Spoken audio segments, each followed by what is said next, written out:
그죠? 이 하나님의 나라 그리고 이 나라의 주인은 하나님이시다. 우리의 왕은 하나님이시다.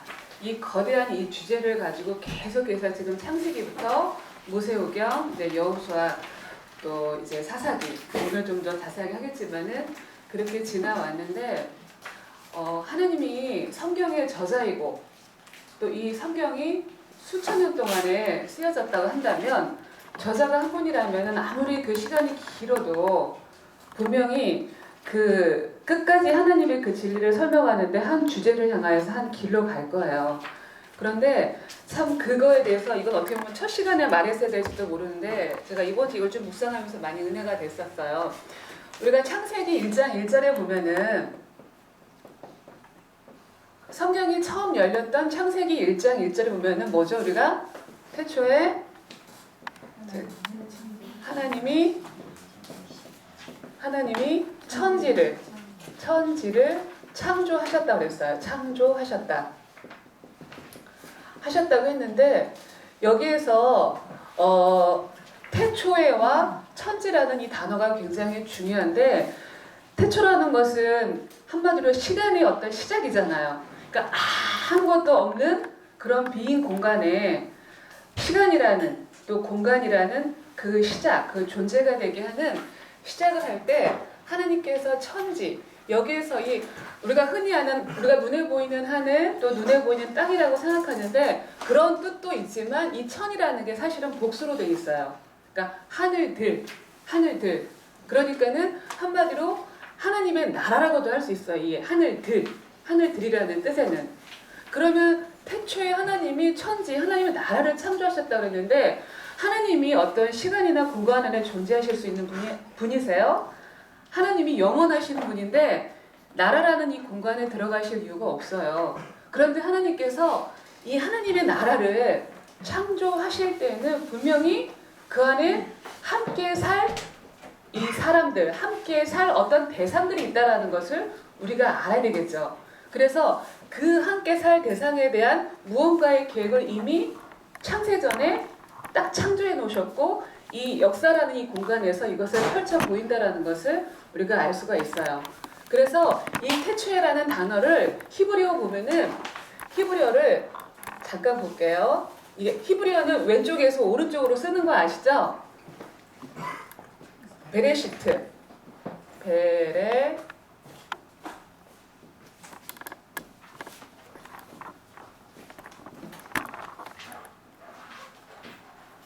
이걸 베레시트, 이걸 태초에라고 하는데 히브리어에는 이거에도 굉장히 큰 비밀이 있어요. 하나님 나라와 이 왕 되신 그 하나님 예수 그리스도에 대한 것이 이 태초에라는 단어에도 있다라는 거죠. 히브리어에는 자음만 있어요. 모음이 없어요. 모음이 원래 히브리어에는. 그래서 우리가 뭐 모음이 없으면 읽을 수 있어요? 없어요? 없잖아요. 우리도 가나다라 할 때 아야 어여 이게 들어가야지만이 말할 수가 있잖아요. 그러니까는 이 히브리어는 모음이 없어요. 사실은 요즘 현대에서 뭐 이런 모음 이런 거 이렇게 좀 읽기 편하라고 집어넣긴 했지만은 사실은 모음이 없는 그냥 봐서 정말 이렇게 깨달아야 되는 그런 글이에요. 그리고 히브리어는 단어 하나하나에 의미가 있어요. 하나하나에 이 한 단어마다 뜻이 있고 숫자의 의미가 있고 그래서 내용을 알 수 있는데 이 베레시트 할 때 이게 뭐냐면은 베레시 할 때 이게 뭐냐면은 성전 곧 집이라는 뜻이에요. 원래는 베레시 할 때 앞에 알렙이라는 글자가 있는데 이 알렙은 하나님이라는 뜻이거든요. 근데 히브리 사상에서 하나님을 감히 손으로도 이렇게 쓸 수 없고 앞으로도 쓸 수 없어서 이것을 딱 삭제를 하고 이 성전 안에 딱 둔 거예요. 이것은. 그래서 이 성전, 집, 곧 하나님의 나라라고 볼 수가 있겠죠. 그 다음에 레시는 시작을 의미해요. 시작. 그 다음에 알렙은 하나님 혹은 또 사람이라는 뜻도 있는데 하나님이라는 뜻을 볼 수가 있어요. 그 다음에 쉰 이것은 무엇을 뜻하냐면은 되새김질, 분석 이런 뜻이 있어요. 그 다음에 이 요드 이것은 손을 폈다 해서 이런 뜻이 있고, 타우는 이것은 완성의 표, 이런 뜻이 있어요. 태초에라는 단어에. 그러면은 이 하나님의 이 성전의 시작을 하신 하나님의 나라, 이 성전을 시작하신 하나님께서 이 태초에 이 시간 안에 있는 모든 존재들에게 이걸 되새김질, 분석해서 잘 설명해서 이 손을 딱 펴가지고 완성해서 주어진 책, 이게 뭐죠? 성경이라는 거예요.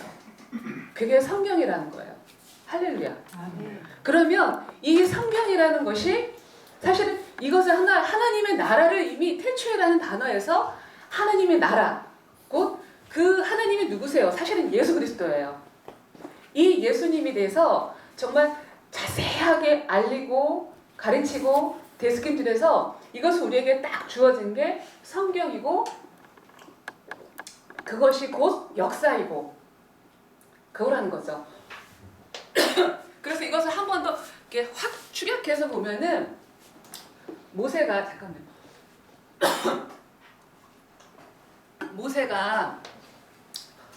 시내산에서 이 성막에 대한 이 구조를 봤잖아요. 그러니까 이 하나님의 나라에 대한 이 모형이 사실은 이 역사라는 공간에서 보여지는 거고, 그것을 제일 아주 축약해서 본다고 한다면 사실은 성전이에요. 근데 성막과 성전에는 뭐가 있죠? 성소가 있잖아요. 성소 안에는 지성소가 있어요. 지성소에는 어떻게 돼 있죠? 법궤가 있잖아요.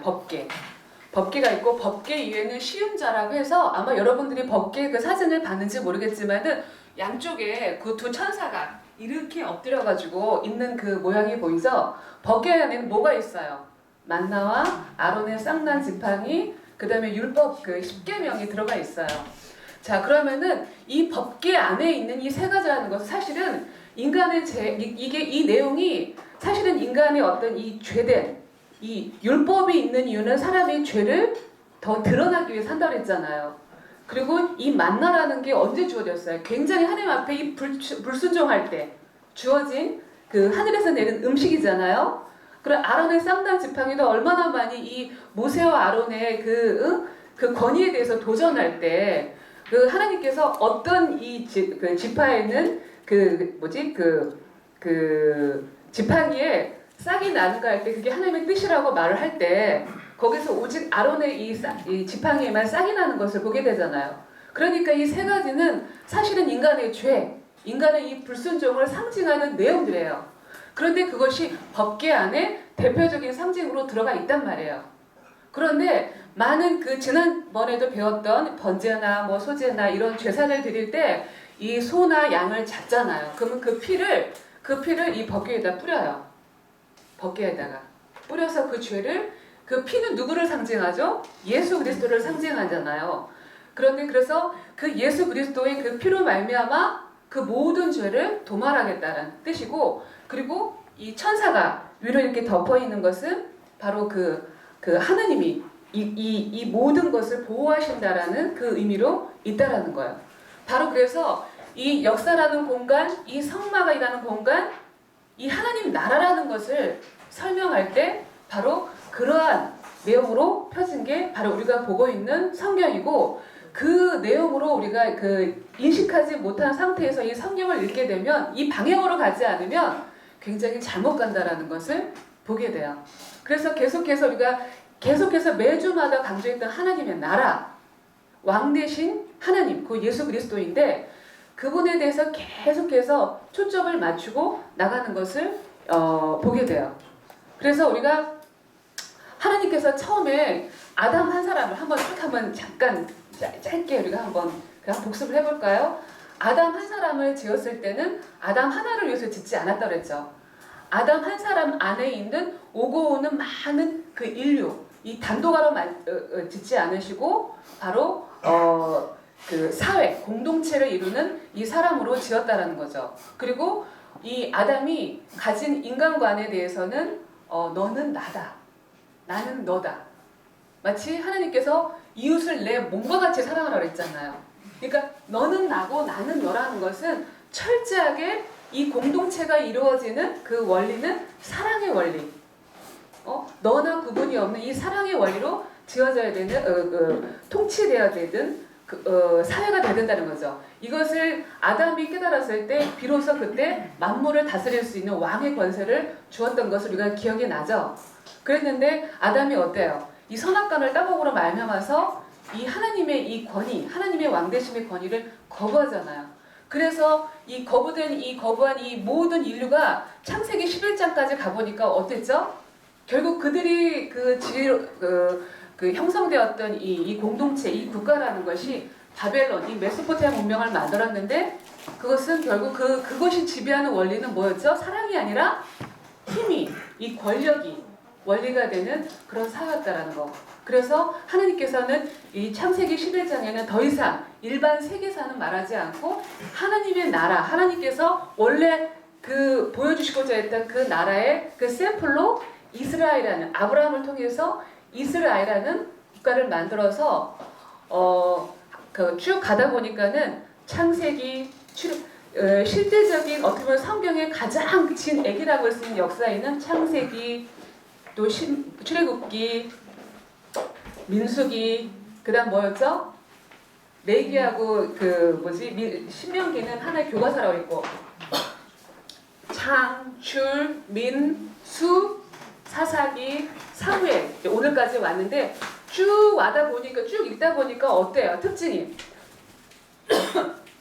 쭉 읽다 보니까는 가보니까 하나님 나라를 만드는데 하나님께서 먼저는 국민도 만들고 계시고 그 다음에 하나님의 이 주권인 법도 주고 계시고 그리고 이제는 하나님의 땅까지 주어지는 그 내용으로 하나님의 나라를 만들고 계시는 것을 보게 되죠. 그래서 이 하나님 나라를 지금까지 이끌고 계시는 것을 보게 돼요. 그러면은 이제는 사사기로 들어갈 때는 한마디로 정치를 해야 되는 거야. 이제는 그렇죠. 땅도 다 이제 지난주에 우리가 여호수아를 볼 때 보면은 이제 12지파에게 레위 지파를 빼놓고 12지파에게 각각 다 이렇게 35번의 전쟁을 통해서 땅을 다 이렇게 지목을 했어요. 지목을 해서 나눴단 말이에요. 물론 여기서 아직까지 정복하지 못했던 땅은 여기 인쪽에 있는 블레셋 땅이 있고 저 밑으로 에돔, 모압, 암몬, 아람, 그 위에 수리아 지역까지 아직은 정복은 하지 못한 상태에서 어쨌든지 간에 12지파에게 땅을 배분하는 것으로 인해서 여호수아가 끝나는 것을 보게 되었어요. 그렇다면 이제는 사사시대로 들어가면 마치 사사시대는 왕정시대가 오기 이전에 어떤 미숙한 그 정치 시스템으로 되어졌다라고 생각하면 안 돼요. 왜냐 여러분들이 그런 오해를 할 수 있는 게 사사기 내내 사사를 세운 목적이 뭐라고 그랬어요? 사실 세운 게 사실은 좋은 의미가 아니라고 했잖아요.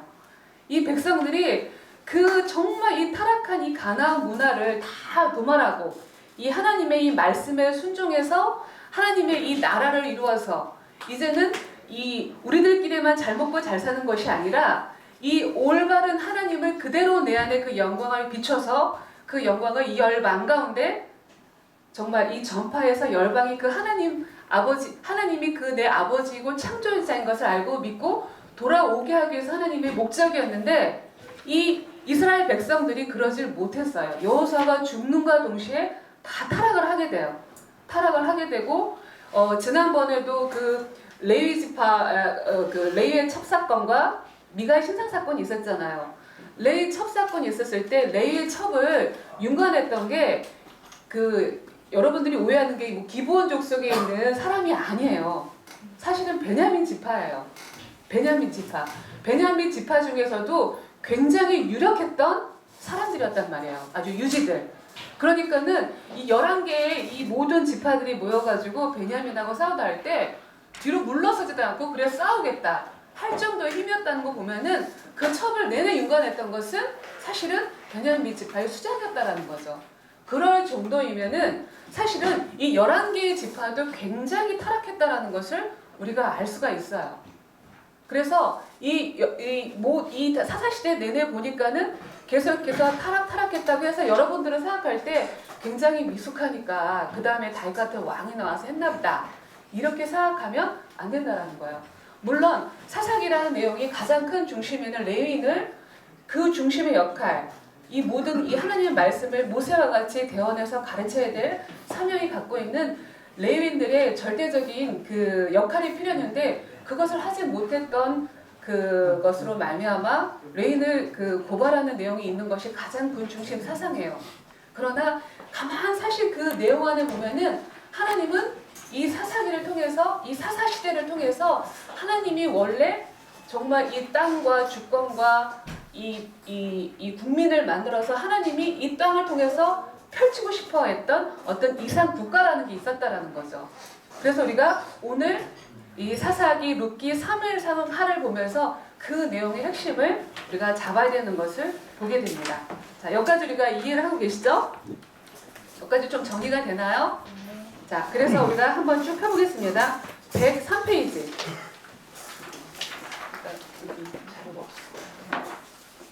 103페이지 보면은 자, 사사시대의 성격을 여러분들이 이제 이해를 해야 되는데 사사시대는 그냥 사사기만 사사시대가 아니라 그랬죠?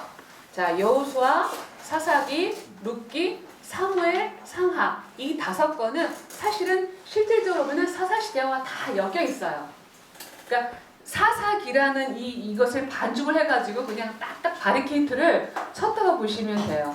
그 사사시대의 어떤 무드, 그 분위기 속에서 이 5건이 어떻게 하나님께서 이 하나님 나라의 실질적인 그 모형, 이상국가를 그 예시하는지를 볼 수가 있어요. 잠깐 본문 내용에서도 보면은 여호수아는 사사기 내용과 겹치는 게 이제 여호수아 15장과 사사기 1장 이 내용이 겹쳐지게 되는 것을 보게 되고, 그 다음에 사사기는 사사기 그 실질적인 그 역사, 그 정사를 나타내고 있죠. 그 다음에 룻기는 사사시대의 기드온 그 시대에 그 발생했던 저 모압 땅을 정말 다 이렇게 멸망해가지고 굶주려가지고 모압 땅으로 그 이사를 갔던 이 나오미 가정에 대한 내용을 잠깐 얘기를 하고 있고요. 그 다음에 사무엘 상하는 실질적으로 이제는 하나님 나라의 그 대표되는 그 하나님의 이 사람, 이 하나님 합한 이 왕, 이것을 세워서 어떻게 하면 이 다윗 시대가 하나님께서 그토록 원했던 하나님의 나라의 표상이며 목적이며 그 완성인지를 보여주는 것이 사무엘 상하인 것을 보게 됩니다. 그래서 우리가 이런 흐름을 가지고 우리가 이제 시간을 이제 쭉 들어가게 되겠어요. 그래서 이번에 감자탕 가게 이제 이야기, 이것은 뭐 그냥 쭉 옆에 있는 내용을 쭉 읽어보시면 무슨 말인지 알게 될 거예요. 한마디로 옆에 있는 내용들이 뭐죠? 어떤 사람이 이제 감자탕 가게를 열려면은 재료도 다 사야 되고, 가게도 사야 되고, 뭐 장식도 해야 되고, 가격표도 다 붙여야 되고. 그런데 이제는 딱 그걸로 끝나는 게 아니잖아요. 영업을 해야 되잖아요. 그러듯이 사사시대부터는 이제 정치를 해야 되고, 이제 행정을 해야 되는 시대라는 거, 이제 영업을 해야 된다 이러는 거죠. 그렇다고 한다면은 하나님께서 분명하게 이 나라로서 모델을 세워주셨냐는 거죠. 했어요? 안 했어요? 세워주셨을까요? 안 세워주셨을까요? 했죠. 그것을 우리가 지난번에도 잠깐 봤지만은 12지파에게 땅을 배분하고 하나님이 원했던 이 모델 시스템은 딱 2가지라고 볼 수가 있어요. 그러니까 우리가 보통 정치 시스템에 중앙 집권 체제가 있고 그 다음에 지방 자치제라는 게 있잖아요. 근데 하나님의 모델은 이 2가지를 공통으로 가져온 것을 볼 수가 있어요. 자, 12지파에게 땅을 분배하고 다들 각자 살게 했어요. 지파에 그 수장이 있을 거 아니에요. 그리고 각 지파마다 약 한 4개 정도의 성을 세워서 레위지파들 다 그냥 뿔뿔이 흩어지게 해서 이 레위지파를 통해서 말씀을, 모세오경을 철저하게 공부를 시켜서 가르치게 하고 배우게 하고 순종하게 하고, 그거에서 12지파는 각각 자기 받은 그 기업에서 살면 되는 거예요. 살면 되는 거야. 철저하게 지방자치제이죠. 근데 이걸로 끝나는 게 아니라 우리가 레위기하고 신명기에서 보면은 1년에 3번, 남자들은, 이 성인들은 3번 절기 때마다 다 한 곳에 모여서 하나님을 예배하라고 그랬잖아요. 그래서 그것을 보면서 또한 하나님은 중앙집권 체제인 것을 보게 돼요.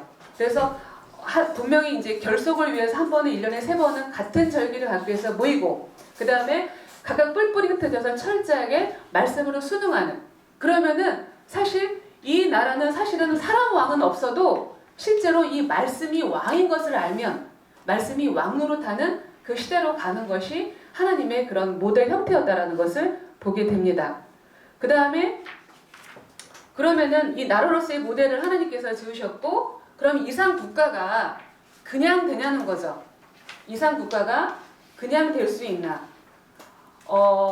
이 모세가 이 광야 시대에서 광야 교회를 세울 때 40년 동안 어때요? 하나님의 이 토라를 받아서, 이 모세경을 받아서 계속해서 내내 이 말씀을 가르쳤잖아요. 뭐 레위기, 신명기, 우리가 지난번에 공부했던 것처럼, 그 다음에 이스라엘의 역사, 하나님의 창조 원리, 이 모든 것들을 배우고 가르쳐서 계속해서 이 하나님의 백성으로서의 자세, 이 하나님 나라의 비전, 이런 것을 가르치고 어떻게 하나님께 순종을 하면 그 영광을 받아 열방에 나가야 되는가, 이것을 가르쳤듯이 하나님께서는 레위인이 이 역할을 해서 순종하기를 원했어요. 우리가 그 사도행전 그 7장에 보면 스테반이 어제 참 너무너무 감동적이더라고요. 스테반이 막 그 유대인들이 막 스테반을 막 굉장히 예수님을 증거하는 이 스테반을 모함할 때 이 여호수아가 한번 제가 참 이 시간에 이걸 읽고 싶은데 그럼 시간이 많이 걸릴 것 같아요. 여지껏 우리가 창세기부터 지금까지 배웠던 것을 그 사도행전 7장 하나에 보면은 쫙 연결이 되어 있어요. 쫙 연결이 돼서 이러이러하게 부르셔서 그 예수 그리스도 그 하나님을 너희들이 죽였다, 이렇게 해가지고 계속해서 가르쳤다라는 것은 하나님의 이 그때마다 하나님의 사람들은 그 하나님의 그 주셨던 그 이 나라가 있어야 되는 이 존재, 또 이 구원의 이 존재의 그 의미를 알고 이것을 충분하게 인식해서 가르치듯이, 마치 이 레위 지파는 그 모세를 대행해서 그것을 충분하게 인식하고 해서 가르쳐서 그 하나님의 그 이 뜻을 펼쳐야 된다는 것을 보게 되죠. 그래서 그 당시 때 마치 이 레위 지파가 했던 이 그 성들은 하나의 학교와 같은 곳이에요. 학교이고 예배 장소이고 또 항상 그 공부하는 그런 장소로서 하나님께서 이것을 훈련하는 기관으로 세웠다는 거죠.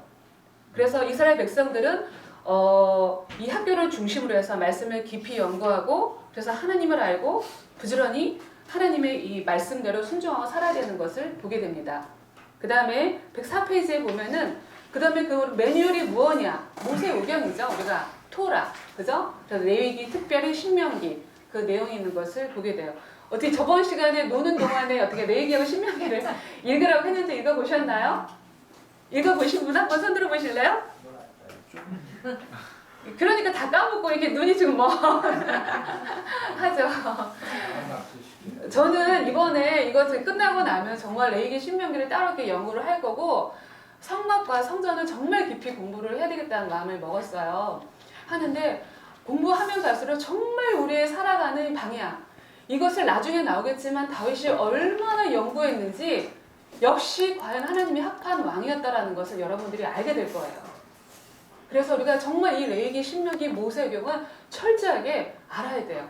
이 내용을 알았다고 한다면은 절대로 이렇게 사사일가리 같은 엉망진창의 살림을 살 수가 없을 거예요.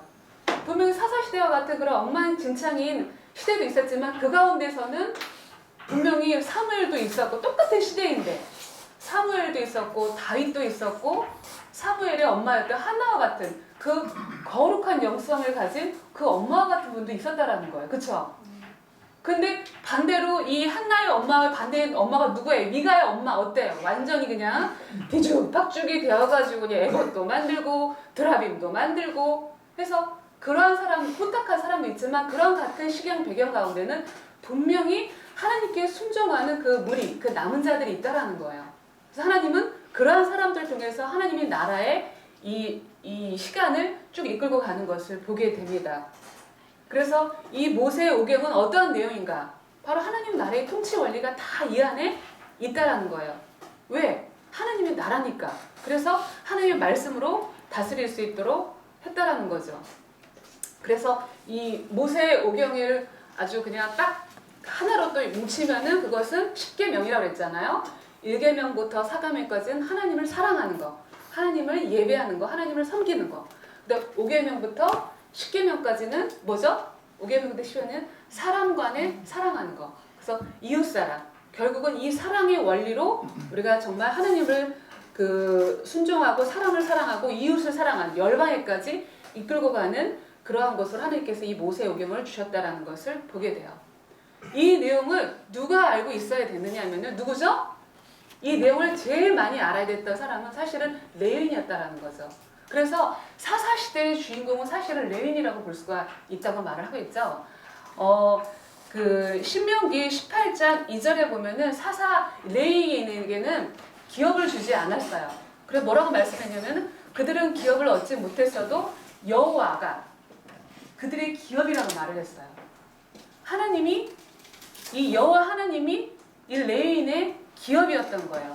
그리고 이들은 이 모든 12지파들이 이제 그 해년마다 매번 이렇게 제사를 드려야 되잖아요. 지난번에 뭐 5가지 큰 이 제사의 방식이 있었는데 이런 제사를 드릴 때마다 그 제사의 일부 음식을 먹기도 하고 또 10의 1조를 레위기에 보면 나오잖아요. 10의 1조를 레위인들에게 줘야 됐어요. 그래서 실질적으로 레위인들은 다른 지파의 서민들보다는 3배 정도가 되는 이 부를 갖고 있었어요. 굉장히 부자라고 할 수가 있죠. 그러니까 이 돈에 대해서는 신경 쓸 필요가 없이 오로지 이 말씀과 이 기도에만 전무해서 정말 이 말씀의 이 진의를 알고 이 뜻을 알아서 순종하게 하는 것이 사실은 레위인의 본분이었다라는 거죠. 그래서 철저하게 이 말씀을 가르쳐야 됐다. 이것을 레위인들의 사명이었다라는 것을 보게 됩니다.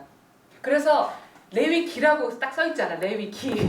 철저하게 레위인들이 뿌리를 박아라 해가지고 레위기라고 까지 썼던 것을 보게 돼요. 그런데 어땠죠? 그들이 잘못한 결과 어땠어요? 근데 사실은 내용을 보니까는 엉망진창이었다라는 거죠. 근데 그때 미가의 신상 사건이나 레위 첩사건을 잠깐 대표적으로 보게 되면은 레위인들이 여기저기 떠도는 것을 보게 돼요. 그 말은 뭐냐? 12지파가 사실은 제사를 제대로 안 드렸다는 거예요. 그리고 10의 1조도 안 드렸다는 거예요. 제대로 이 헌물도 드리지 않았다라는 거예요. 그러니까 레위인들이 돈이 없는 거야. 그러니까 말씀을 연구할 시간도 없고, 그러니까 먹고 살기 위해서 여기저기 떠들고 있다는 이 시대상을 보게 됩니다. 그러니까 이게 악순환이 되게 되는 거죠. 그러니까 이 레위인들이 그 말씀을 연구할 시간이 없으니까 모세오경이 뭔지, 십계명이 뭔지, 에봇이 뭔지. 그러니까는 미가가 에봇과 이 드라빔을 지었을 때도 그냥 똑같이 전혀 개념이 없이 섬기고 제사 드리고 예배 드렸던 것을 볼 수가 있죠. 그만큼 그렇게 이 지표가 될 수 있는 기준이 될 수 있는 레위인조차도 타락을 하게 되니까는 이 사사시대는 말로 할 수 없는 이 타락의 극치를 가져가겠다는 것을 보게 돼요. 그래서 이 가나안이라는 문화에 이 정복하는 것이 아니라 완전히 흡수되어서 똑같이 죄를 짓고 있는 내내 그것을 보게 됩니다. 그러면 우리가 그것을 보는 순간 좀 두렵고 떨림이 오죠. 아, 이제 곧 망하겠구나. 과거에 계속해서 이 멸망했던 것처럼 망했구나라는 이 두려움이, 그래서 사사기 21장 25절에 보면은 이 왕이 없으므로 사람이 자기의 소견대로 행동했다라는 것이 불쑥 순간순간 이 사사기 내에 나오는 것을 보게 돼요. 하나님을 왕으로 여기지 않고 자기 소견대로, 자기 뜻대로, 그냥 멋대로 하다 보니까는 그 시대상이 얼마나 혼탁했는지 이것을 보게 됩니다. 자, 이것이 사사기 흐름이라고 한다면은 그렇다면 우리가 잠깐 여기에서 이상국가라는 게 뭔가, 하나님은 분명히 이 사사 시대를 통해서 하나님의 나라의 이상국가를 하나의 모델을 제시할 텐데, 그럼 이상국가라는 것이 어떤 것인지 우리가 잠깐 한번 좀 살펴볼 필요가 있어요. 인류가 이 6천년의 역사에 있는 동안에 이상국가, 이상사회라는 것은 항상 많이 캐치프레이즈로 말했던 것을 보게 돼요. 우리가 플라톤이 국가론이라는 책을 지었잖아요. 국가론의 그 이상국가, 유토피아라는 그것을 제시를 했는데, 플라톤 같은 경우는 이 국가라는 것이 사람이 만든 조직이기 때문에 반드시 이 철학자나 이 지혜로운 이런 그 스승들이 많이 도와야 된다는 거예요. 그래서 반드시 그 왕들은 그 스승들을 통해서 이 철학과 이 사상과 이런 그 지혜들을 얻어서 나라를 경영해야 된다라는 거야. 그래서 왜 그 알렉산더가 이게 그 스승이 누구였죠? 아리스토텔레스였잖아요. 그래서 그 의식을 가지고 이 정말 이 전 세계를 또 이렇게 이 섭렵한 거, 헬라의 제국을 만들었던 거 아니에요. 그러니까는 그러한 것을 플라톤도 하나의 그 제시했던 것을 보게 되고, 그 다음에 또 이상국가, 우리 뭐 공산주의도 있잖아요. 빵을 다 모든 사람이 너나 규정 없이 다 나눠 먹자. 그런데 여기서 우리가 정말 그 허점을 놓쳤던 것은 사람의 이 존재는 빵을 나눌 만큼 평등하지도 않고 선하지 않았다라는 것을 몰랐다는 거죠. 그 다음에 민주주의라는 것도 하나의 이상국가죠. 민주주의는 뭐예요? 국민이 왕인 거잖아요. 국민이. 근데 사람 존재 자체가 쇳덩어리인데 여기서 나오는 것은 온통 죄악만 나온다는 것을 보게 돼요. 그래서 이상국가라는 것을 모델을 제시할 때 이 공자가 그 제시했던 그 사상이 하나 있는데, 이건 조금 우리가 한번 살펴볼 필요가 있어요. 이상국가라는 것의 내용을 알아야 되는데, 공자가 살았던 시대는 춘추 전국시대예요. 그렇죠? 춘추 전국시대에는 얼마나 많은 그 피를 난다는 전쟁들이 많았어요. 서로 이 패권 다툼, 이 왕권을 차지하기 위해서 폭력과 살인과 무수히 많은, 우리나라 아마 삼국시대처럼 굉장히 혼탁 같던 시대가 춘추 전국시대잖아요. 그럴 때 공자가 이 패도들아, 너희들의 이 칼로 그 세력을 확장시키는 것은 굉장히 잘못됐다. 그 패도 정치는 그만두고 옛날 요순시대와 같은 그런 시대로 돌아가자라는 거예요. 그럼 이 요순시대가 언제냐? 이 중국의 역사 보면은 역사를 쭉 보면은 은나라, 주나라 요때가 나오잖아요. 은나라, 주나라 요때 나오면은 그때 보면은 주나라 초기에 요왕과 순왕이라는 사람이 있었어요. 요순이라. 그래서 그때가 중국 역사상 최고의 태평성대를 이뤘는데 그것을 그래서 일명 요순시대라고 그래요. 근데 이 요왕이라는 사람이 얼마나 은덕이 있었던 사람이냐면, 요왕이라는 사람이 굉장히 아주 정말 도덕적이고 공평하고 백성을 사랑하는 그런 사람이었고, 자기 이 왕권도 자기 아들에게 물려지지 않고 이 나라에서 가장 지혜롭고 똑똑하고 능력 있는 사람에게 물려주겠다 이렇게 마음을 먹어요. 그래서 이 요왕은 백성을 쭉 돌아보니까 허이라는 사람이 가장 적합한 거야. 그래서 허이라는 사람한테 가가지고 네가 내 왕권을 이어가라 했더니 이 허이가 도망가 버려요. 도망가 버려요. 오늘날 같으면 있을 수도 없는 얘긴데, 이 권력이라는 게 얼마나 무서운지 알죠, 여러분들? 제가 옛날에 그 SBS에서 권력의 탐욕? 권력의 탐욕인가? 아니야. 권력의 힘인가? 이런 7부작으로 하는 SBS 스페셜을 한번 본 적이 있었는데, 그 중에 한 정치인이 그런 얘기를 해요. 권력이라는 것은 너무나도 달콤하다는 거예요. 너무나도. 이 권력이라는 거. 이것을 쥐어줄 수만 있다고 한다면 자기는 무슨 짓이든 하겠다라는 거예요. 그랬더니 사회적인 권력이 뭐냐? 그랬더니 자기가 국회의원이 되고 보니까, 그전에는 그러지 않았는데 국회의원이 딱 되니까는 병원을 가도 이 의사들 태도가 다르래요. 그냥 의사가 나오는 게 아니라 병원장, 뭐 과장, 이 대형 병원에서 이 의사들이 쫙 와가지고 의원님 오셨습니까? 딱 이러더라는 거예요. 그리고 최고 VIP실에 이 대접이 다르더라는 거예요. 그리고 이 모든 일들을 이 비서들이 다 알아서 하고, 그러다가 이 사람이 그 다음번에 이 재선을 못했거든요. 하다 보니까 완전히 거짓골이 되는 거야. 이게 하늘과 땅 차이가 되다 보니까 이 사람이 이 권력을 위해서는 무엇이든, 그러니까는 뭐 여당 야당 욕하고 싶어서 욕하는 것이 아니라 사실은 그것을 쟁취하기 위해서, 쟁취해서 이 피리는 나는 이 정치권의 싸움, 이 권력이, 그래서 이 사람은 이 권력은 달콤하다. 근데 저는 솔직한 말이라고 생각해요. 어떻게 보면 뭐 누구는 뭐 권력하면 백성들을 사랑하고, 이게 다 거짓말이죠.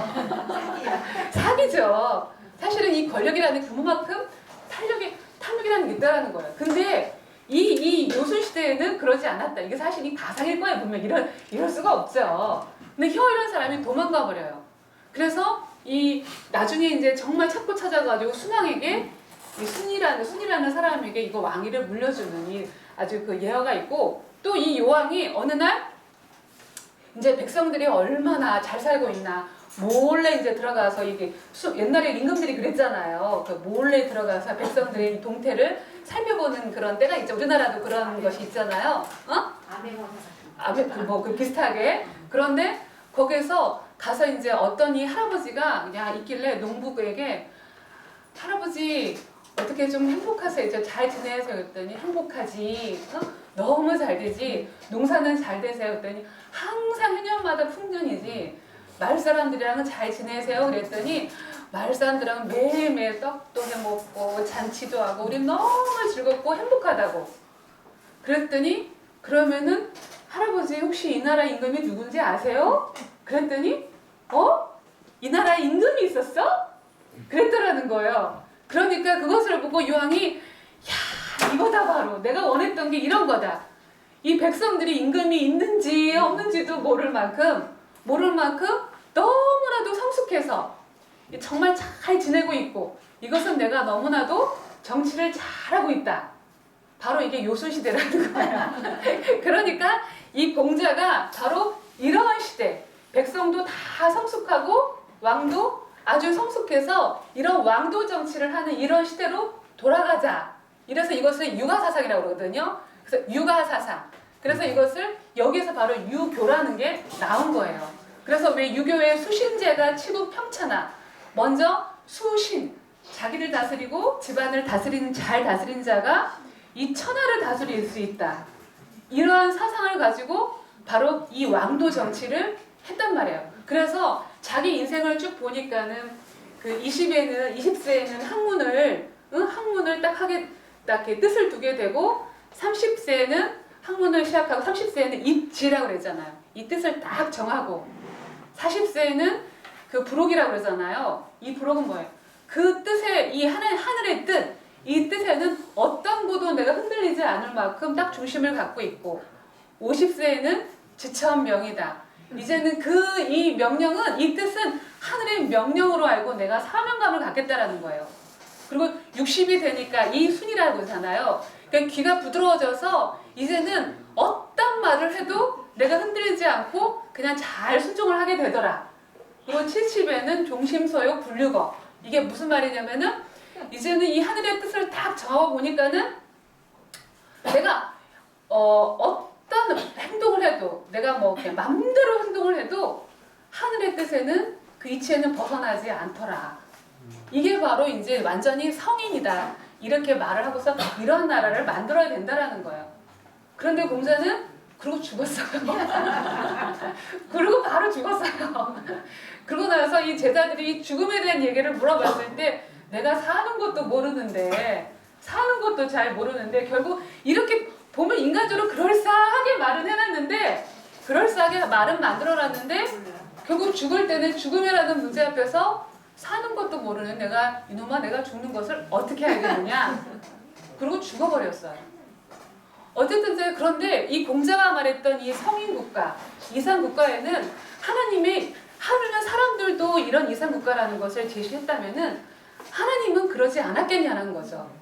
사람이 성숙하고 그죠? 사람이 성숙하고 왕이 성숙해서 그 나라를 이룬 이 모델을 만들지 않았다는 거죠.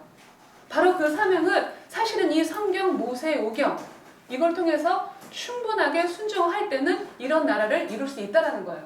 이 열매가 사실은 다윗 왕국에서 열매가 맺어지게 돼요. 그래서 다윗이 굉장히 중요한 사람으로 나오는 것을 보게 되죠. 그래서 우리가 이제 2번, 3번 이런 것은 그냥 쭉 넘어가겠습니다. 쭉 넘어가고 그래서 우리가 이제 이 왕을 이제는 이 사사시대에서는 이 답이 없었는데 이제는 그런 모델이 될 수 있는 이 왕을 기다리는 그런 느낌으로 이 사사기가 끝나는 것을 보게 돼요. 그러고 나서 뜬금없이 루키가 딱 등장을 하잖아요, 중간에. 그래서 우리가 첫 시간에도 말했던 것처럼 시어머니와 며느리의 어떤 그런 사랑을 그 뭐 그런 효도 이런 것을 내기 위해서 룻기가 등장한 것이 아니라 사실은 룻기의 내용에는 룻기 4장 마지막에 나와 있는 그 이 다윗의 이 조상 이 그 누구죠? 누가 나오죠? 맨 마지막에 다윗의 이 할머니죠. 이 증조 할머니죠. 이 룻이 이 오벨을 다윗의 할아버지 오벨을 탄생하는 것으로 이 룻기가 등장한다고 말을 했잖아요. 그래서 잠깐 룻기를 중간에 껴놨던 다윗 때문에 그랬는데 잠깐 룻기를 한번 쭉 보면은 룻기 안에는 이 계대 결혼이라는 게 있어요. 이게 바로 신명기 25장 5절에도 나와 있고 레위기 25장 25절에도 나와 있어요. 하느님께서 만약에 한 그 집안에 이 장자가 죽고 나면 이 씨가 마르잖아요. 그러면 그 장자의 이 부인을 이 둘째나 셋째나 넷째 남아있는 아들들이 대신해서 결혼을 해야 돼요. 그래서 이 장자의 씨를 이어가게 하는 그런 풍습을 두는 것이 하나님의 뜻이었고, 만약에 집안이 다 몰락하게 되면은 이 여자 혼자 남게 되면 굶어 죽잖아요. 그 당시 때 여자는 절대 경제권을 가질 수가 없었거든요. 그러니까는 그 여자를 불쌍해서 이렇게 보살펴서 그 계보를 이어가게 하고자 하는 하나님의 굉장히 그 사랑의 뜻이에요. 이 계대 결혼이. 그런 내용이 아마 룻기는 읽어갈 때 전혀 어렵지 않을 거예요. 쭉 읽어갈 거예요. 그런 내용이 있고, 그것을 통해서 이 보아스라는 사람을 통해서 이 다윗을 낳게 되는 이 내용을 보게 됩니다. 그래서 하나님께서 이 비디오 테이프라고 있는데 제가 여러분에게 오늘 이제 보세요. 오늘은 제가 이거 영상은 보지 않지만 주신 그 프린트물 있죠? 한번 다 꺼내 보실래요? 프린트물에 보려면은 비디오 테이프 1, 2, 3, 4가 돼 있죠? 있을 거예요. 예. 프린트물 비디오 테이프 1, 2, 3, 4 거기에 보시면은 이제 우리가 이 사사 시대에는 크게 4개의 드라마가 있다라는 거예요. 크게 이제 4개의 드라마가 펼쳐져 있는데, 거기에 보면은 첫 번째 그 드라마는 뭐라고 그랬죠? 미가의 신상 사건. 그 다음에 사사 시대에 대표되는 미가의 신상 사건이 있고, 두 번째는 뭐였죠? 레이의 첩사건.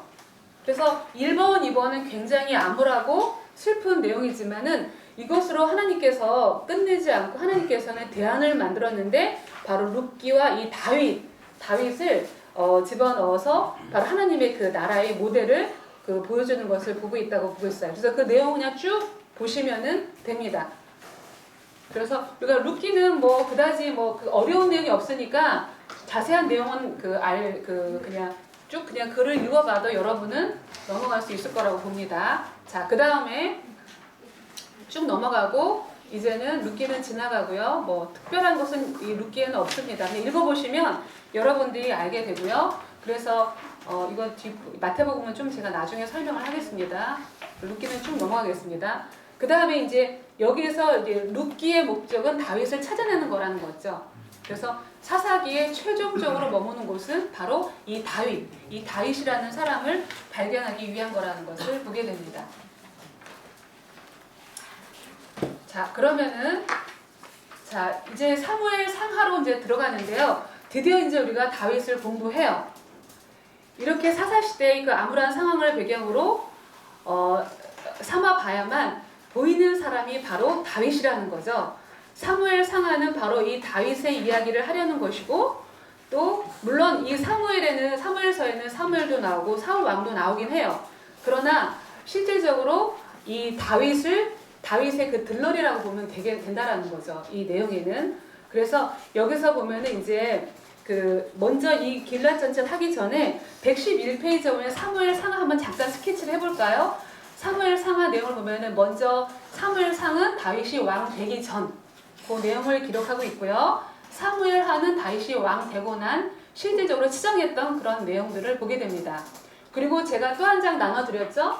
그래서 사무엘 상하 내용 구조 스케치하기, 그것은 그냥 여러분들이 쭉 보기 편하게 그냥 사무엘 상하를 쭉 내용이 어떤 문맥과 내용으로 있는지 쭉 읽어보시면 알 거예요. 그래서 사무엘서는 이런 내용으로 쭉 이끌고 있다라는 거, 이것을 볼 수가 있습니다. 그래서 이런 것으로 이 사무엘서가 쭉 나가게 되는데, 여러분이 여기서 참 이 다윗이라는 사람을 좀 알아야 되는 게, 어쨌든 이 다윗은 이 사사시대와 같은 굉장히 암울하고 엉망이 있는 사회 가운데서 어떻게 이런 대단한 영성을 가지고 있었나, 여기에 포인트를 잡아야 돼요.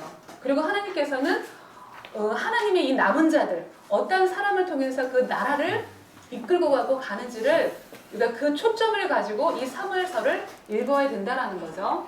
그 하나님의 그 나라의 목적을 알지 못하면 이 내용도 읽기가 어렵게 되는 것을 보게 돼요. 자, 그러면 110페이지 길앗 야베스의 전쟁. 일대왕 사울은 사사시대 사와 연결할 줄 알아야 된다고 나와 있는데, 이게 어떠한 내용이냐면은 사무엘이라는 사람은 사무엘 상에 보면은 사무엘이 나오는데 그냥 쭉 읽으면 그냥 이해하실 거예요.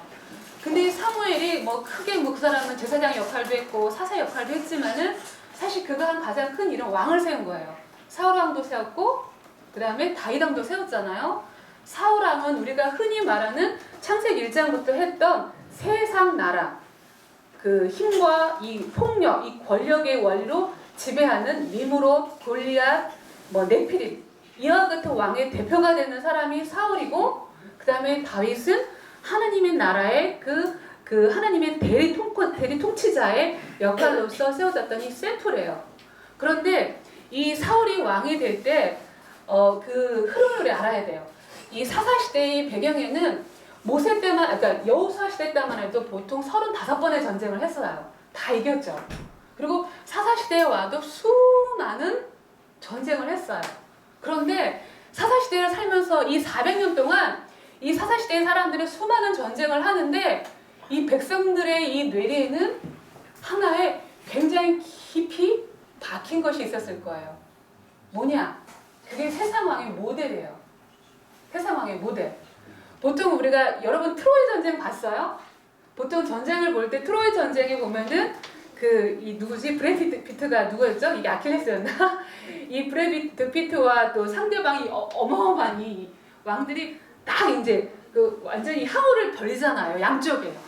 이쪽 군사력, 저쪽 군사력. 거기에서 가장 그 센터에는 이제 그 왕이 되는 사람이 서서 먼저 둘이 그 힘을 겨루잖아요. 그래가지고 상대 왕을 꺾으면은 그 전쟁을 이기게 하는, 그 옛날 전쟁이 그런 식이었어요. 그러니까 다윗과 골리앗도 대표로 그냥 이 전쟁에서 막 싸우는 것보다도 다윗 한 사람, 거대한 이 골리앗 한 사람, 이 싸우는 내용을 보게 되잖아요. 그렇죠?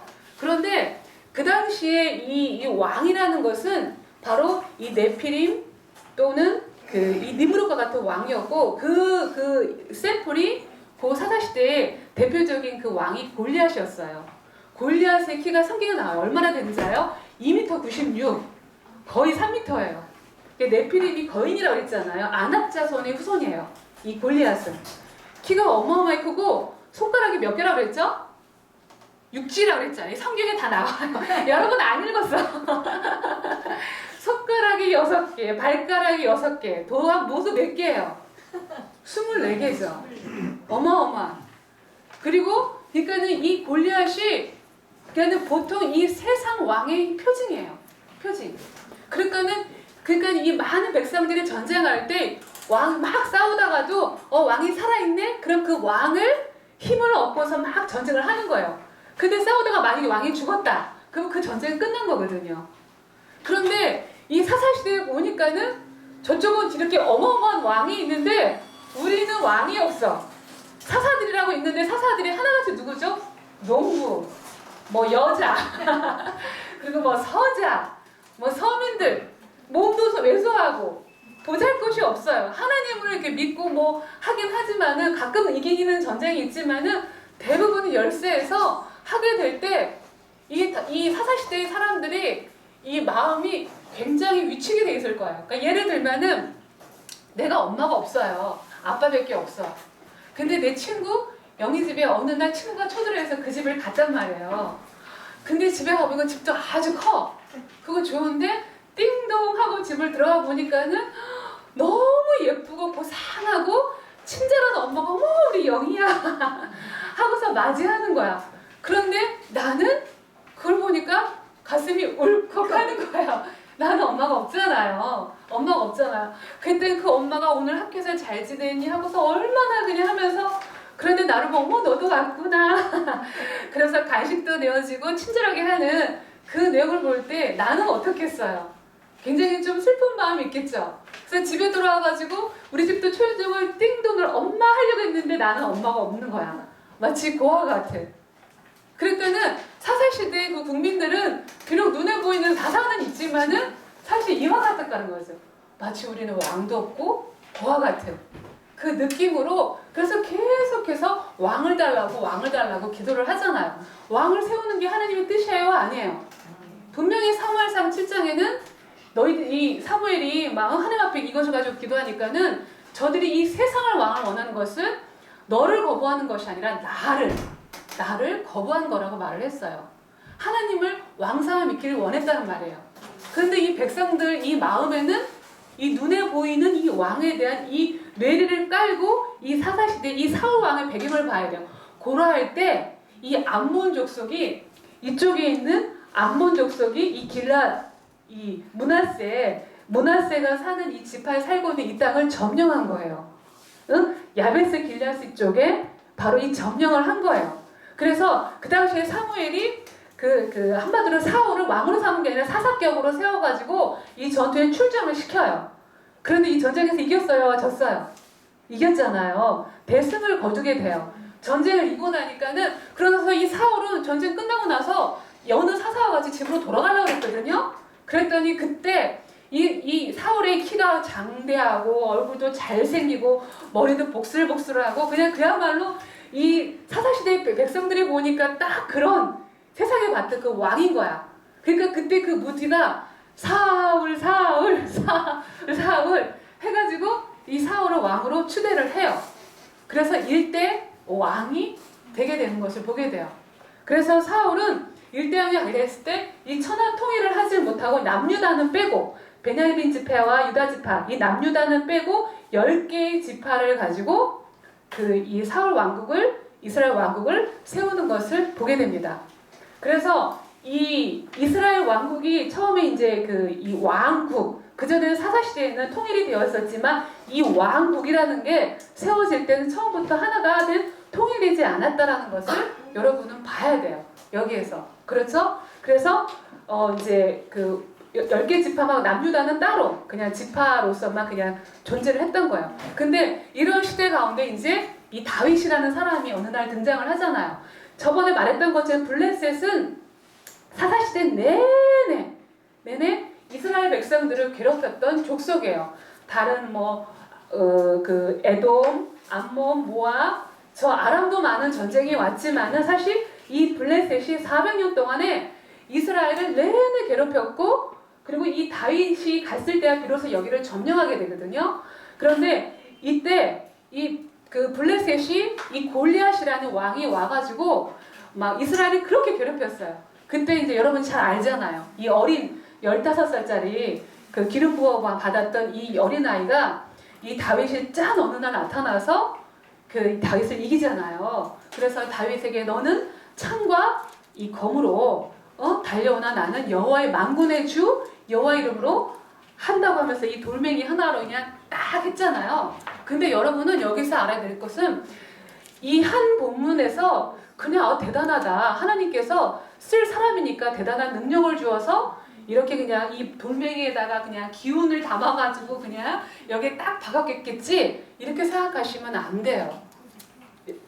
여기에서 봐서는 이 문장에서는 여러분은 다윗이 얼마나 무서운 영성을 가지고 있는 사람인 것을 알아야 돼요.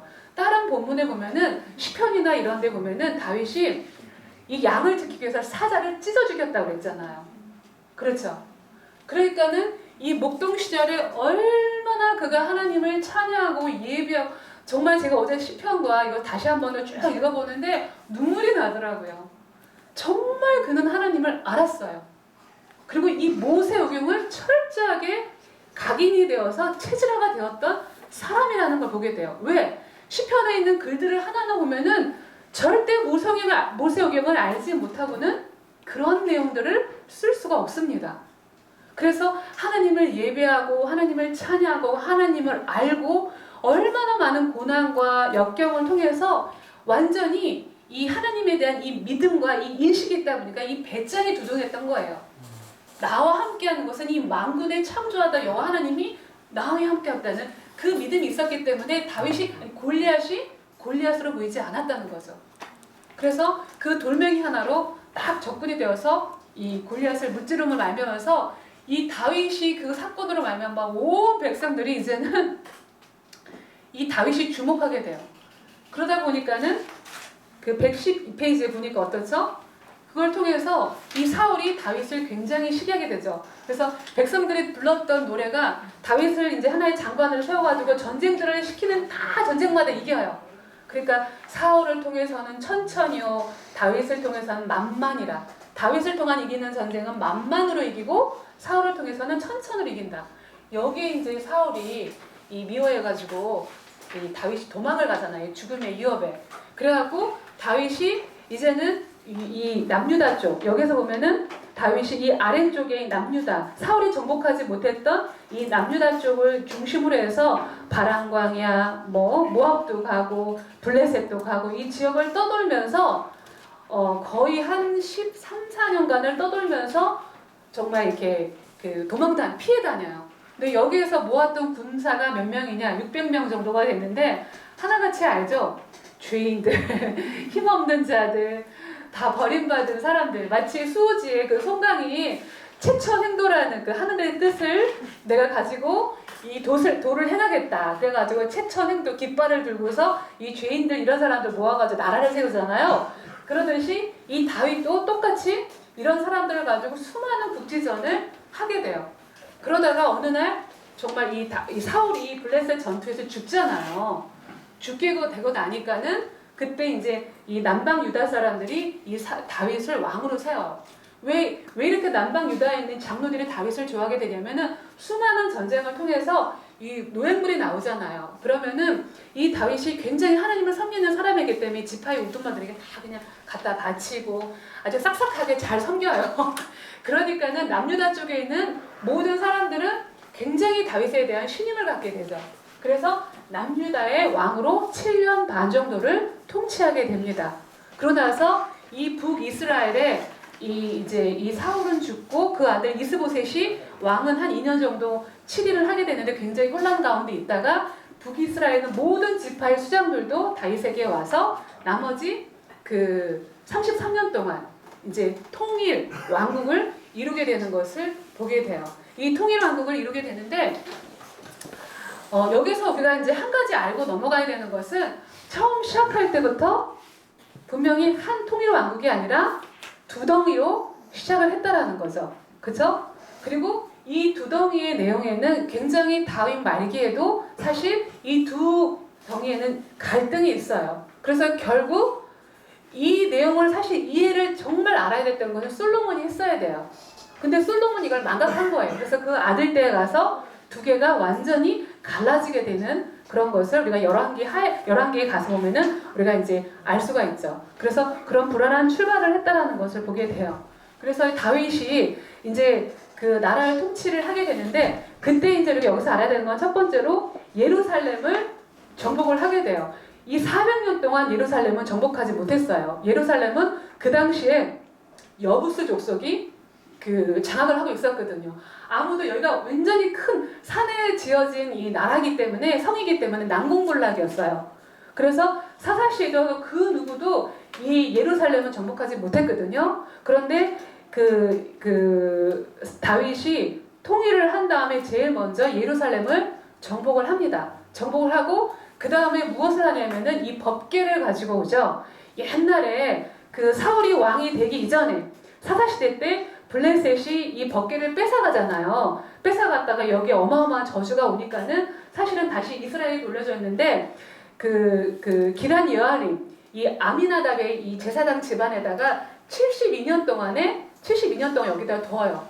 그래서 정말 한마디로 방치된 거예요. 이 법궤가. 이 하나님의 이 표식이라고 할 수 있는 이 법궤가 아미나답 제사장 집에 하도 있다 보니까 이 다윗은 정말 하나님 모세경을 철저하게 아는 자이고 하나님을 예배하는 자이고 하나님을 알던 자이기 때문에 나라가 완성돼서 제일 먼저 저 법궤를 이 예루살렘으로 레위 지파에게 명령해서 가져오게 돼요.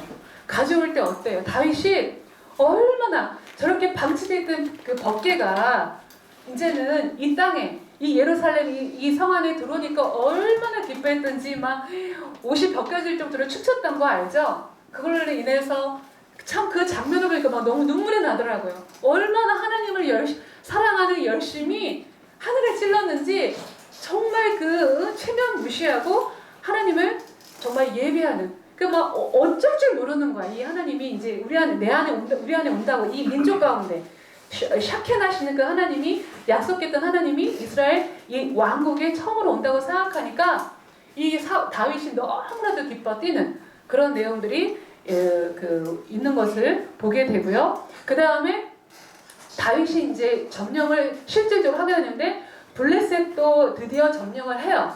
다윗이 점령을 하게 되고 에돔 지역까지도 점령을 하게 되고 그 모압 지역, 암몬 족속에 있는 지역, 그 다음에 여기가 아람 지역이거든요. 아람 지역도 점령을 하고 더 위에 수리아 지역까지. 그래서 그 왜 갈대아 그 아브라함이 그 하란 지역에서 이렇게 머무르잖아요. 저 위에 보면 하란 지역이 있거든요. 거기 경계선까지 이 다윗이 다 이렇게 점령을 해서 아주 굉장히 거대한 통일 왕국을 이루는데, 그래서 지금 이스라엘의 국기가 이렇게 파란거 두 줄의 가운데 별이 있잖아요. 무슨 별이에요? 다윗의 별. 그래서 이스라엘의 이 지금 현재 나라는 바로 다윗 시대와 같은 그 영토를 확장하고자 하는 그런 꿈을 가지고 그 다윗의 별을 지어진 것을 보게 돼요. 그러니까 이때 이 다윗의 군사력이 얼마나 됐는지 알아요? 칼만 뽑아들 수 있는 아주 용맹한 군사만 130만 명이에요. 이게 어떤 감이 안 오는데 여러분들이 우리가 첫날에 아수르 제국을 배웠을 거예요. 제국이 아수르 제국, 바벨론 제국, 헬라 제국 간다고 그랬잖아요. 아수르 제국이 그 군사력이 18만 명이에요. 18만 5천. 그럼 130만 명이라면은 아수르 제국의 거의 7배가 된다는 소리예요. 그런 어마어마한 군사력을 가졌단 말이에요. 그런데도 다윗은 제국으로 들어가지는 않아요. 왜? 하나님의 뜻은 아니니까. 딱 허락하신 경계선 외에는 하지 않는 것을 보게 돼요. 그리고 그 당시에 이 모든 땅 하다 보니까 그때 두로왕, 이 두로가 이쪽 지역에 있거든요. 두로왕 시돈이 이 백향목이나 뭐 모든 청동이나 이 모든 이 재료를 가져서 다윗성까지 지어주죠. 그리고 이 다윗 시대에 얼마나 많은 이 주공들을 받게 돼서 굉장히 막강한 군사력을 갖게 되는 것을 보게 됩니다. 그래서 다윗 시대 때는 이런 어마어마한 경제력을 가지고 있다라는 것을 보게 됩니다. 하나님께 이렇게 순종을 하니까 이 나라도 잘 되게 하는 이런 것을 보게 되죠. 그래서 이 사사시대 배경 속에서 다윗의 영성을 좀 봐야 되는데, 다윗은 시편의 사람이었다 라고 하는데, 여러분 시편 많이 읽어봤죠? 아이고. 자, 시편을 한번 이런 그 흐름을 가지고 시편을 한번 다시 한번 읽어보세요. 오늘 제가 나눠줬던 표가 있죠? 시편과 사무엘서 연결하는 그 내용을 제가 아마 보여드렸을 거예요. 그걸 연결해서 한번 집에 가서 꼭 다시 한번 더 읽어보세요. 여러분 눈물 날 거예요. 눈물 날 거예요. 하는데 이 다윗이 정말 능력이 뛰어난 사람이에요. 이 사람은요, 시도 잘 지어요. 노래도 잘 지어요. 그리고 모든 노래들 작사 작곡을 다 하거든요. 그리고 또 다윗은 악기도 관현악기도 다루고 비파도 다룰 줄 알고 모든 악기도 잘 다뤄요. 그런데도 왕이에요. 그죠? 왕이고, 그리고 또 모략가이고, 정치가이고, 그 많은 지혜가 있고, 이 모든 것이 사실은 이 모세의 오경을 철저하게 완전히 체화해서 자기화가 됐고, 그 자기화된 이 말씀을 그 하나님을 너무나도 알았던 거예요. 저는 지난번에 모세도 정말 모세와 같은 사람이 되게 기도가 막 나오더라고요. 얼마나 그러니까 하나님 앞에 중보할 때 내용을 보세요. 어떻게 일반인들은 그런 기도 못해. 하나님하고 막 딜을 하잖아요. 하나님을 설득을 하잖아요. 그게 하나님을 알아야 가능한 거거든요. 이게 경험왕동 하는 게 아니라 정말 하나님을 알기 때문에 믿기 때문에 하는 그 기도문들을 내용을 보세요. 그 계시가 열린 것을 보세요. 다윗도 이 시편에 있는 내용들을 보게 되면 그 하나하나가 다 계시고 예언이고 그리고 정말 하나님을 예배할 줄 아는, 그래서 진짜 하나님께서 이 다윗을 쓴 이유는 내가 왕인 게 아니라 하나님이 왕인 것을 철저하게 알았기 때문에 쓴 거고, 나는 분명 하나님의 어떤 청지기와 같이 대리 통치자라는 것을 종이라는 거, 그래서 주의 종 이런 표현을 많이 해요. 알았기 때문에 다윗이라는 사람을 썼던 것을 보게 돼요. 그래서 네가 얼마나 말씀을 사랑하는지, 그 시편에서 제일 긴 장이 몇 장이죠? 119편이죠. 시편이 119편으로 돼 있어요. 절이 몇 개인지 아세요? 175절로 돼 있어요. 175절로. 그 히브리어는 알렙, 베타, 뭐 김멜, 달렛, 뭐 쭉 해서 타부 해서 모두 22개의 자음이 있어요. 22개. 그런데 이것을 다윗이 어떻게 처리했냐면은, 이것을 22개로 나누면은 22개를 나누면 8개로 저절로 돼요. 그래서 이 알렙에 해당되는 그 용어들로 시작하는 어글로 8개를 쭉 쓰고, 그 다음에 또 베타로 시작하는 8구를 쭉 쓰고. 그래서 한번 시편 119편 볼까요? 119편. 176절까지. 아, 6절인가요? 네, 그렇습니다. 네네, 176절입니다. 자, 한번 쭉 볼까요? 시편 119편을 한번 쫙 펴보세요. 119편에 보면은, 자, 여기서 보면 1절부터 이 행위가 흠이 없고 이래 할 때 이 첫 절이 다 저 알렙으로 시작하는 단어로 쭉 배열을 했고, 그 다음에 뭐 9절부터는 저 베트로 시작하는 단어로 쭉 8구절을 시작했고, 그런데 그 내용 하나하나가 여호와의 율법, 교훈, 뭐 쭉 내려볼까? 여호와의 길, 뭐 교훈, 뭐 또 율례, 계명, 뭐 그 다음 또 7절에 보면 여호와의 법, 율례, 뭐 9절, 또 그 길, 뭐 또 한 18절 가볼까요? 주의 법, 그 다음에 19절, 뭐 계명, 또 뒤로 가볼까요? 36절, 뭐 주의 교훈, 뭐 주의 37절 약속, 뭐 또 뭐 주의 약속, 법. 어쨌든 이 119절의 모든 내용들이 하나하나가 다 하나같이 말씀을 찬양하는 거예요. 그 말씀이 뭐냐? 모세오경이에요. 모세오경.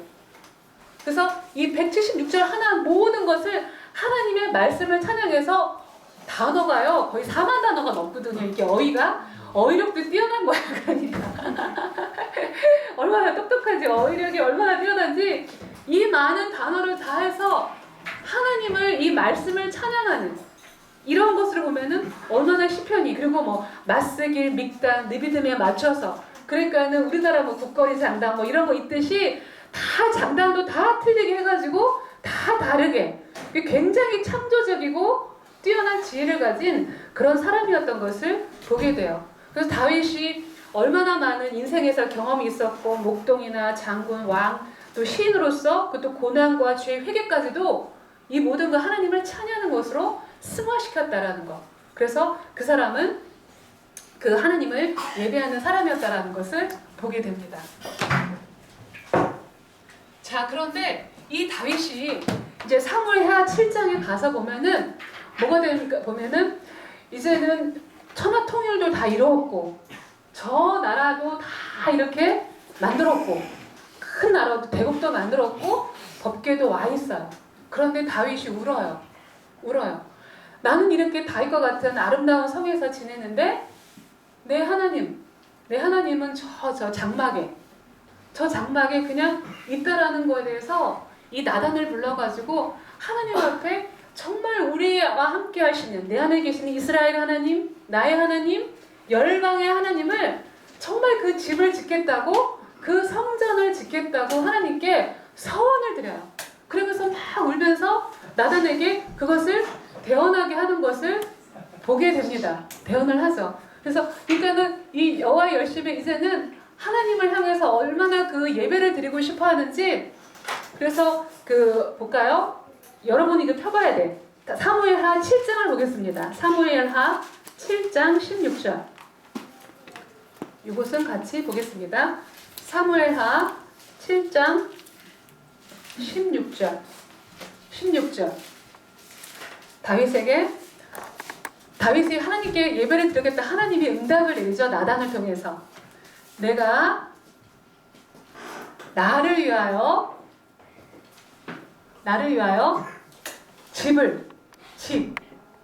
성전을 짓겠다고 그랬잖아요. 집을 짓겠느냐. 내가 너의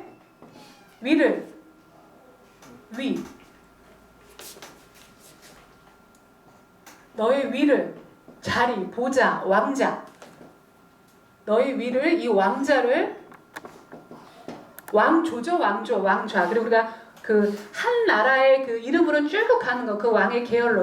조선 왕조 500년이 이성계의 그 왕조로 쭉 가는 거잖아요. 그렇듯이 이 다윗의 왕조로, 너의 왕조로 영원히 이어주겠다고 약속해요. 이어주겠다라고 하나님이 약속을 해요. 이 다윗과 언약을 하는데 그동안 많은 언약이 있었어요. 그쵸? 아브라함과 언약을 하셨고, 언약이라는 그 약속은 사실 성경에서 쭉 보면은 아브라함과 그 다음에 이삭과 야곱과 노아도 물론 언약을 했죠. 그리고 그 모세와 언약을 했어요. 근데 다윗의 언약은 좀 틀려요. 이 왕자가 영원할 거라는 거예요. 너의 왕자가 영원할 거라는 것을 말해요. 그러면서 이사야 66장에 뭐라고 했어요? 너희가 내 집을 짓겠느냐. 비슷하게 이사야가 예언했던 말이 하늘은 나의 보좌요, 나의 자리요, 땅은 나의 발받침이라고 했잖아요. 이 모든 우주 만물을 내가 창조해서 그대로 지금까지 존재하고 있다고 말씀하신 하나님이에요. 그래서 그런 말로 네가 나를 위해서 집을 짓겠느냐? 이 성전을 짓겠다는 그 기특한 마음에 내가 너를 위해서 너의 왕조가 영원히 이어가게 할 거라고 약속을 합니다. 자, 여러분 잠깐 제가 프린트물 2개를 줬을 거예요. 다윗의 계보 보시죠? 그 표. 요거하고 그 다음에 마태복음에 나오는, 누가복음과 마태복음에 나오는 이 계보를 2가지를 보셔야지 여러분이 아마 이해를 하실 거예요. 자, 예수님이 누구의 계보를 통해서 오시죠? 다윗의 계보. 그런데 여기서 재미있는 사실은 이 예수님의 이 육신의 부모로 누가 요셉과 마리아잖아요. 근데 마리아의 그 계보는 누가복음에 나오고 그 다음에 마태복음에는 요셉의 계보가 나와요. 그런데 쭉 따라 올라가 보니까 솔로몬의 2 자녀의 계보인 걸 보게 돼요. 그쵸? 여기서 보면은 다윗의 아들 솔로몬을 보세요. 다윗의 아들 솔로몬이 밧세바가 이 다윗을 통해서 4명의 아들을 낳게 되는데 셋째가 나단이고 넷째가 솔로몬이잖아요. 이 나단의 계열이 마리아의 계열이에요. 그리고 이 솔로몬의 계열이 바로 요셉의 계열이에요. 그러니까는 이 부모가 다 다윗이 조상인 거예요. 그 왕권을 보통 이 여자는 다른 데 이렇게 오잖아요. 그런데 그 여자조차도, 그 엄마조차도 다윗의 이 계열에서 나오는 것을 보게 됩니다. 이해하셨죠? 바로 그 약속. 그 예수 그리스도가 이 다윗의, 그래서 그 마태복음 1장 1절에 보면 뭐라고 나오죠? 그 예수 그리스도가 누구죠?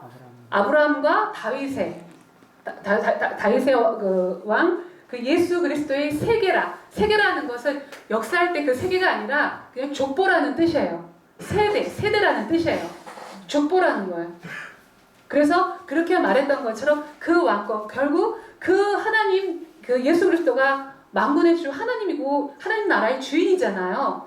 그러니까는 그 왕권이 여기서 나올 대대의 가장 큰 언약을 하게 되는 것을 보게 돼요. 그러니까는 이 언약을 이룬 거에 대한 다윗이 너무 이쁘고, 다윗에게는 성전은 짓지 못하게 한다 그랬어요. 그 아들 솔로몬에게 너는 지을 수 없고 네 아들이 이 성전을 지을 거라고 해요. 그런데 여러분, 이 언약을 받고 하나님께 너무 감사해. 솔로몬이 평생을 성전 재료들을 준비하는데 일생을 다 바쳐요. 하다못해 자기 아들 압살롬이 반역을 하고 쫓겨나고 다윗성에서 쫓겨났어도 항상 머릿속에는 모든 것이 오로지 성전을 짓는 거에만 초점을 맞추게 되는 걸 보게 돼요. 여기 성경에 나와 있는데 그 다윗이 솔로몬에게 넘겨줬던 금이 얼마인 줄 아세요? 금이 성경에는 나와 있어요. 이 하나님의 이 모든 기물들을 다 금으로 만들어야 되는데 금만 3,000달란트. 3,000달란트면은 우리나라 지금 현재 시가로는 110톤 정도 된대요. 한 110톤 정도가 된대요. 돈으로 치면 한 5조? 이게 뭐 감이 없죠? 뭐 한 1억만 돼도 하니까 뭐 100억, 1000억, 뭐 9,999억, 다음이 1조예요. 그게 5조가 되는 이 돈이에요. 그리고 음은 7,000달란트. 건축자재가 뭐 충분하고요. 청동이 솔로몬 시대에 달 수가 없다 그랬어요.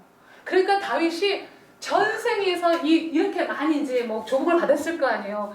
이 모든 이것을 아주 너무 정성스럽게 이 창고에다가 차곡차곡 쌓아두니까 이것을 보고 백성들이 이 다윗의 길을 따라서 이 장관들, 이 지파의 지도자들이 5,000달란트의 금을 내놔요. 그리고 10,000달란트의 은도 내놔요. 그러니까 솔로몬 시대에 얼마나 부자였겠어요. 솔로몬이 그 재료를 가지고 성전을 짓게 돼요. 이것만 끝나지 않아요. 다윗이 여기서 보면은 성전에 올라갈 시도 다 짓고 예배할 노래도 다 짓고 우리가 지금 시편에 다윗의 교동문 그거 있잖아요. 그런 내용처럼 다윗이 다 짓고 아삽을 통해서 성가대도 만들고 한마디로 쥐자 같아. 너는 비파 만들어, 너는 뭘 켜, 너는 뭐해. 그리고 이 레위 지파와 제사장들 871명을 다 모아가지고 너희들이 제대로 그동안 안 해가지고 정말 이렇게 어려웠었다. 그래서 지파마다 해야 될 분깃들을 다 나눠줘요. 이것은요 모세오경을 모르면은 뭐 알아야 가르치고 배분을 하죠. 안 그러겠어요? 알아야죠. 그러니까 모세오경을 철저하게 습득하고 알았기 때문에 하나하나 다 이렇게 지정을 해주고 나눠줄 수 있었던 거예요. 그러니까 레위지파들을 다 할 역할들, 그리고 어떻게 제사를 드려야 될지, 어떤 순번으로 돌아가야 될지, 그 찬양대는 어떻고, 그리고 문지기도 세우고 이러면서 완벽하게 사실은 솔로몬이 성전은 짓지만 사실은 다윗이 짓는 거나 마찬가지예요. 그만큼 철저하게 하나님으로 채워져 있던 사람이었다라는 거죠. 이게 바로 하나님 나라의 아까 이산국가를 말을 했잖아요. 이 사사시대는 이산국가, 물론 레위도 고발하지만 이산국가라는 그 모델을 제시하는데 그 모델이 바로 이 다윗 왕국과 같은 이런 거라는 거죠. 그래서 여러분은 다음 주부터 열왕기를 넘어갈 때 계속해서 반복되는 말이 다윗의 길로 가지 않고 아합의 길로 가고 여로보암의 길로 갔더라. 이런 말이 계속 반복하고 있는 것을 보기. 그러니까 이게 왕국을 세운다면은 이게 모델이다. 너희들이 이 왕국을 원해서 세우기는 세우는데 왕국을 세운다면은 이것이 바로 내가 원하는 모델이라는 거예요. 그리고 모세는 계속해서 사무엘 하루 여러분이 읽어보시면 알겠지만은 공평하고 완벽해서 백성들도 불평하지 않았던 것을 이렇게 보게 됩니다. 그러니까 정치도 잘하고 물론 여기에는 밧세바를 범하는 죄도 있지만 사실 그것은 그렇게 큰 것은 하나님을 알고 하나님을 예배하는 것 보면 그렇게 큰 이 죄목은 아니라는 거예요. 그것도 철저하게 회개해서 예배로까지 승화를 시키는 이 다윗의 내용을 보게 되잖아요. 그래서 얼마나 그가 하나님에 대한 열심이 특심이었는지 이것을 보면서 우리가 이 다윗의 그 사무엘서를 마치게 되죠. 그래서 우리가 맨 마지막에 한번 제가 읽어볼게요. 113페이지 맨 밑줄에 보면은 자 이제 성경의 흐름은 열왕기 상으로 넘어가게 됩니다. 왕사이죠. 이제 본격적인 왕사가 시작되죠. 이제 하나님 나라의 왕사는 어떻게 흘러갈까요? 다윗의 길로 가야 한다는 말입니다. 모델을 딱 설정해 놓고 다윗은 모델이었습니다. 하나님 나라의 백성의 모델이요 왕의 모델입니다. 창세기 12장에서 시작된 이 하나님 나라가 드디어 다윗에게 와서 열매가 맺어졌던 것을 보게 된다는 거죠. 그래서 사무엘하가 이렇게 끝나는 것을 보게 됩니다. 그 다음에 이제 다음 주가 또 놀아요. 또 놀아서 나 좀 속이 상해요. 공부를 계속 연결해서 해야 되는데 정말 하고 싶은 게 너무 많아요. 하다 보니까 하고 싶은 게 너무 많고 하는데 여러분은 다음 주에 제발 이번에 놀지 마시고 아까 제가 사무엘서하고 시편을 연결했던 내용, 물론 그 시편을 연결했던 그 내용만 있지는 않아요. 그 내용 외에도 다윗은 더 많은 시를 썼는데 그 시편과 그 사무엘 그 서를 연결하다 보면은 이 시편을 쓰게 됐던 그 배경이 뭔지, 정황이 뭔지, 어떤 흐름으로 이걸 썼는지를 알게 되면 훨씬 더 그 말씀이 참 대단하다라는 것을 보게 돼요. 자, 다윗이 했다고 한다면 다윗의 우리와 성정이 다르지 않다고 그랬어요. 같습니다. 분명히 하나님께서는 아무리 시대가 어무래도 분명히 하나님의 사람들, 우리가 창세기부터 지금까지 보면은 굉장히 암울할 것 같지만은 거기서 셋을 딱 뽑아내고 또 암울할 것 같더니 노아를 뽑아내고 또 암울할 것 같이 바벨론 제국을 만들더니 그때는 또 아브라함을 뽑아내고 그러다가 완전히 또 타락할 것 같더니 또 모세를 뽑아내고 그러다가 이제는 다윗을 뽑아내는, 그러면은 이들이 우리와 성정이 다르지 않다고 그랬어요. 정말 우리가 이 시대 가운데 이 하나님의 말씀, 이 모세오경을 철저하게 알고 예배하고 집중하세요. 이런 영생은 뭐 스마트폰, 스마트폰, 텔레비전 이런 걸 봐가지고는 그런 영성 안 나와요. 이 말씀 안에 붙들린 자만이 그러한 자를 하나님께서 쓰시고 이 마지막 시대에도 이 다윗 못지않은 그런 역사들을 일으킬 것을 믿습니다. 아멘. 할렐루야. 아멘. 기도하겠습니다. 하나님 아버지 감사합니다. 정말 하나님께서 정말 이 나라를 세우시고 이제는 다윗을 통해서 하나님이 세워져가는 나라가 어떠한 나라인 것을 정말 보게 되었습니다. 하나님 다윗과 같이 철저하게 하나님을 두려워하고 경외하고 예비하고 사랑하는 자가 되게 하시고 말씀을 사랑하는 자가 될 수 있도록 아버지 하나님 인도하여 주시옵소서.